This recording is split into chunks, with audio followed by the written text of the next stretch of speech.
teman-teman, kembali lagi bersama saya Rambin Muhaimin.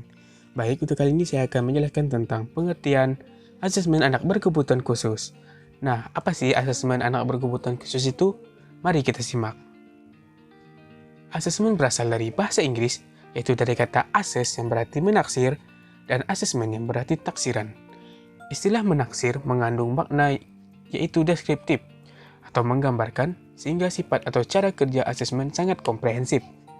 Banyak pendapat dari ahli mengenai asesmen ini, seperti Robert M. Smith pada tahun 2002 mengemukakan asesmen adalah suatu penilaian yang komprehensif dan melibatkan anggota tim untuk mengetahui kelemahan dan kekuatan anak, yang mana hasil keputusan dapat digunakan untuk menentukan layanan pendidikan yang dibutuhkan anak sebagai dasar untuk menyusun suatu rancangan pembelajaran. Selanjutnya, menurut Valen dan Umansky, pada tahun 1988 mengatakan asesmen adalah proses pengumpulan data untuk tujuan pembuatan keputusan dan menerapkan seluruh proses pembuatan keputusan tersebut. Mulai diagnosa paling awal terhadap problem perkembangan sampai penentuan akhir terhadap program anak. Nah, sehingga dapat kita simpulkan teman-teman bahwa asesmen adalah proses yang sistematis yang berupa informasi untuk mengetahui gejala serta kendala yang dialami anak, dan kelemahan serta kekuatan anak guna menyusun suatu program pembelajaran yang dibutuhkan oleh anak. Nah, teman-teman, di dalam konteks pendidikan, asesmen berfungsi untuk melihat kemampuan dan kesulitan yang sedang dihadapi anak saat itu. Dari hasil melihat hal tersebut, kemudian menjadi bahan untuk menentukan apa yang dibutuhkan dalam pembelajaran ini. Asesmen bagi anak berkebutuhan khusus sangat penting dilakukan untuk dapat melihat bagaimana kesulitan yang dihadapi mereka, sehingga pendidik dapat membuat rancangan pembelajaran yang sesuai dengan kesulitan peserta didik yang berkebutuhan khusus. Nah, dalam konteks pendidikan bagi anak berkebutuhan khusus, asesmen perlu dilaksanakan. Karena di sini menurut pendapat Muhammad, yaitu pada tahun 1995, ada beberapa pertimbangan mengapa asesmen pada anak berkebutuhan khusus ini harus dilaksanakan. Pertimbangan tersebut yaitu, pertama, pada dasarnya tindakan asesmen merupakan tindak lanjut dari kegiatan deteksi. Pada kegiatan deteksi, semata-mata hanya berusaha menemukan atau menelusuri keadaan perkembangan anak, sehingga akhirnya dapat diduga bahwa anak tersebut diklasifikasikan sebagai anak berkebutuhan khusus. Dengan demikian, dalam kegiatan deteksi tidak dibicarakan mengenai tindak lanjut atau bagaimana pelaksanaan pembelajaran. Nah, perlu teman-teman ketahui bahwa di dalam tindakan deteksi ini seperti kita itu hanya melaksanakan sebuah observasi untuk mengetahui apa sih kendala dari anak tersebut. Namun untuk kegiatan pembelajaran atau rancangan pembelajaran yang akan kita laksanakan itu tidak kita bahas pada kegiatan deteksi sendiri. Nah, kemudian kedua, perbedaan individual. Anak berkebutuhan khusus memiliki perbedaan individual, baik perbedaan yang bersifat interindividual maupun perbedaan yang bersifat intraindividual. Nah, teman-teman sendiri tahu nggak sih apa itu perbedaan interindividual dan intraindividual? Mari kita bahas. Nah, sini teman-teman, perbedaan interindividual yaitu perbedaan kemampuan anak berkebutuhan khusus dengan teman-temannya yang sesama anak berkebutuhan khusus. Misalnya diberikan pelajaran berhitung dengan materi yang sama kepada dua orang anak tunagrahita yang berada pada tingkat ketunagrahitaan yang sama, dan ternyata dalam penyelesaian tugasnya itu kedua anak tersebut berbeda kecepatannya, yang mengakibatkan adanya perbedaan materi berhitung bagi masing-masing anak tersebut. Nah, kemudian ada pun perbedaan intraindividual, yaitu perbedaan kemampuan pada diri anak berkebutuhan khusus itu sendiri. Seperti contoh, dia memiliki kemampuan dalam satu bidang, dan akan tetapi dia itu mengalami kesulitan yang tergolong berat gitu pada bidang yang lainnya. Untuk mengetahui kemampuan dan kesulitan tersebut, maka tindakan atau kegiatan asesmen ini perlu dilaksanakan. Ya, lanjut kemudian ada tujuan pelaksanaan asesmen dalam pendidikan anak berkebutuhan khusus. Nah, teman-teman, pada dasarnya tujuan utama dilaksanakan asesmen itu untuk memperoleh informasi yang dapat digunakan sebagai bahan pertimbangan dalam merencanakan program pembelajaran bagi anak berkebutuhan khusus. Nah, jadi dapat kita simpulkan ya teman-teman bahwa ini tujuan pelaksanaan asesmen itu loh untuk membuat suatu rancangan pembelajaran yang sesuai itu dengan kebutuhan anak berkebutuhan khusus tersebut. Nah, kemudian menurut Muhammad juga mengemukakan pendapatnya bahwa tujuan dilakukan asesmen berkaitan erat dengan waktu mengadakannya. Kegiatan asesmen dilakukan setelah dikemukakan bahwa seorang anak berkebutuhan khusus atau sudah dilakukannya deteksi, maka asesmen diperlukan. Yang pertama itu untuk menyaring kemampuan anak berkebutuhan khusus. Hal ini dimaksudkan untuk mengetahui kemampuan anak dalam setiap aspek. Misalnya, bagaimana kemampuan berbahasa anak tersebut, kemudian kemampuan kognitifnya, kemampuan geraknya, dan kemampuan penyesuaian dirinya. Nah, kemudian tujuan selanjutnya yaitu keperluan pengklasifikasian, penempatan, dan penemuan program pendidikan ABK.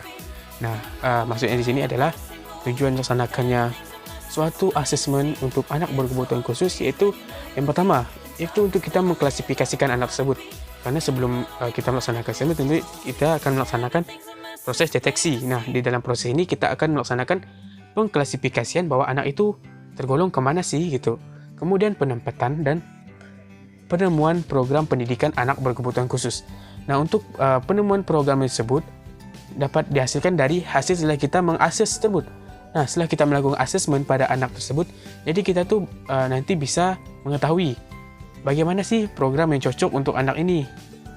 Nah, kemudian teman-teman lanjut ke tujuan yang ketiga, yaitu menentukan arah atau tujuan pendidikan, serta kebutuhan anak berkebutuhan khusus. Nah, tujuan pendidikan anak berkebutuhan khusus ini pada dasarnya sama dengan tujuan pendidikan pada umumnya, mengingat kemampuan kebutuhan mereka berbeda-beda dan perbedaan tersebut sedemikian rupa, sehingga perlu dikemukakan tujuan khusus yang disesuaikan dengan kemampuan dan kebutuhan tersebut. Nah, kemudian teman-teman, yang selanjutnya yaitu tujuan dari asesmen mengembangkan program pendidikan yang diindividualisasikan, yang dikenal dengan EIV, Individualized Educational Program.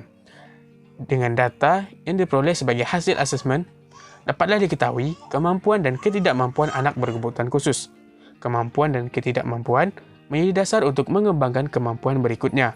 Dengan demikian, program yang dikembangkan akan sangat sesuai dengan kemampuan dan kebutuhan setiap anak. Tujuan yang selanjutnya yaitu menentukan strategi, lingkungan belajar, dan evaluasi pengajaran.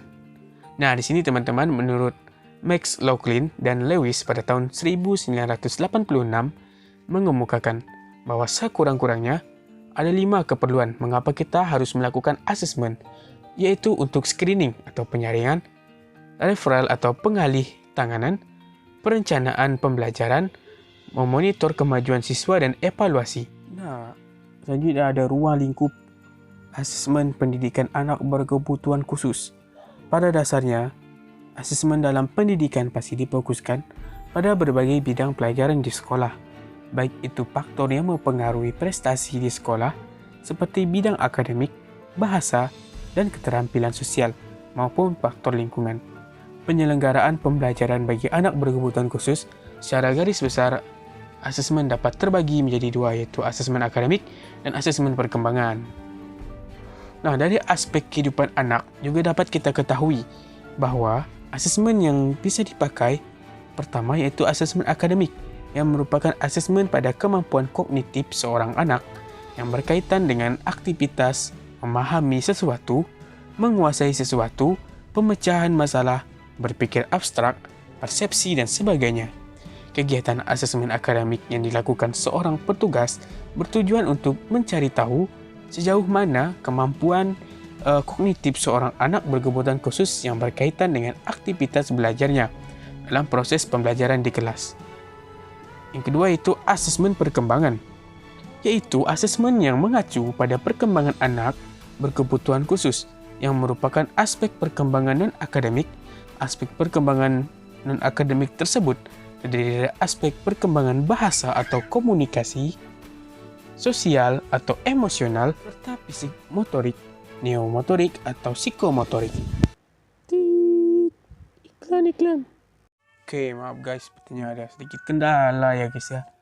Ada perkelahian yang sangat erat antara kucing di sana. Selanjutnya ada prosedur pengembangan instrumen asesmen anak berkebutuhan khusus.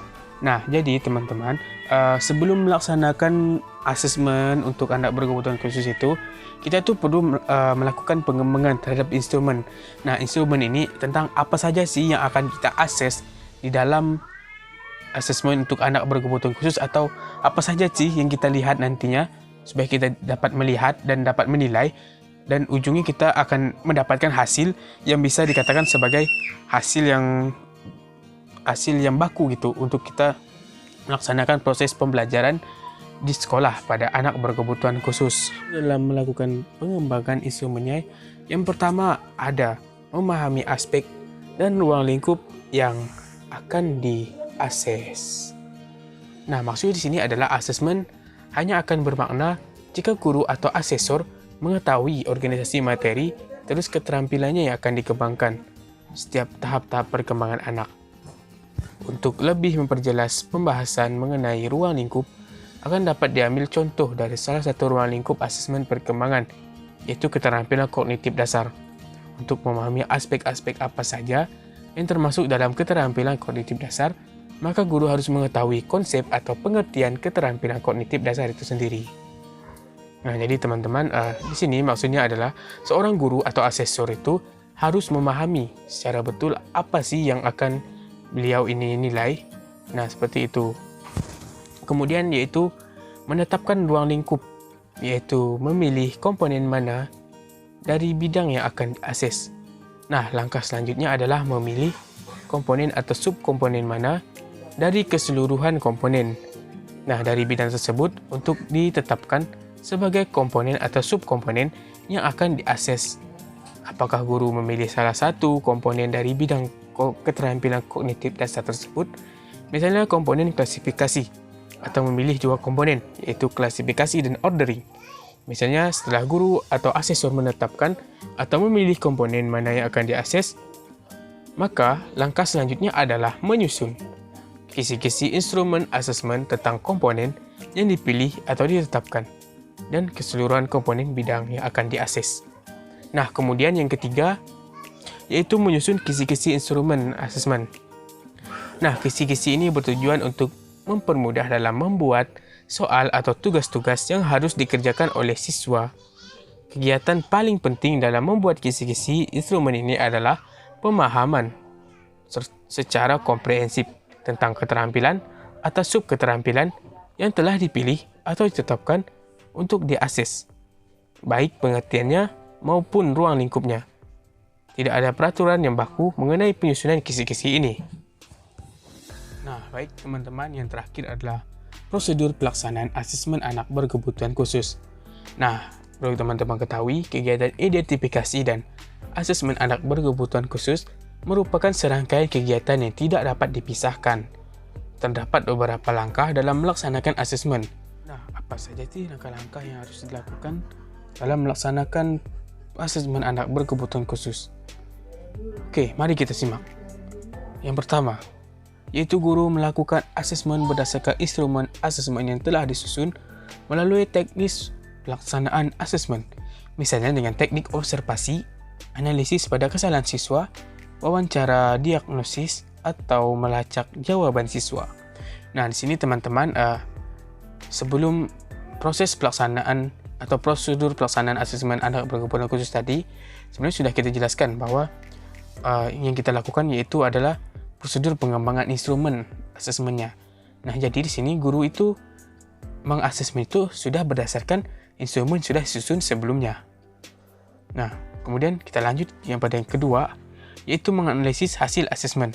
Maksudnya, guru membuat deskripsi atau hasil jawaban siswa. Di dalam ini juga akan ditemukan kekuatan, kelemahan, dan kebutuhan siswa. Nah, jadi teman-teman, setelah tadi guru melakukan asesmen dengan menggunakan beberapa teknik, tergantung gurunya lagi. Nah, jadi setelah melakukan asesmen itu, guru melaksanakan analisis hasil asesmen tersebut. Nah, dalam proses ini juga nantinya guru akan menemukan apa sih yang menjadi kelebihan atau kelemahan dari siswa ini. Nah, Kemudian selanjutnya setelah menganalisis hasil asesmen, ada membuat kesimpulan dan rekomendasi. Berdasarkan hasil analisis simpulan dan rekomendasi ini dibuat berdasarkan hal yang ditemukan di dalam analisis hasil asesmen. Selanjutnya dibuat menjadi rekomendasi. Nah, untuk itu teman-teman, rekomendasi ini biasanya dibuatkan atau ditujukan kepada orang tua, siswa atau murid. Nah, kemudian terakhir setelah melaksanakan kesimpulan dan rekomendasi, akhirnya guru itu menyusun program intervensi atau menyusun apa sih program yang cocok dengan anak tersebut, bagaimana sih rancangan pembelajaran yang akan dilaksanakan untuk anak berkebutuhan khusus tersebut,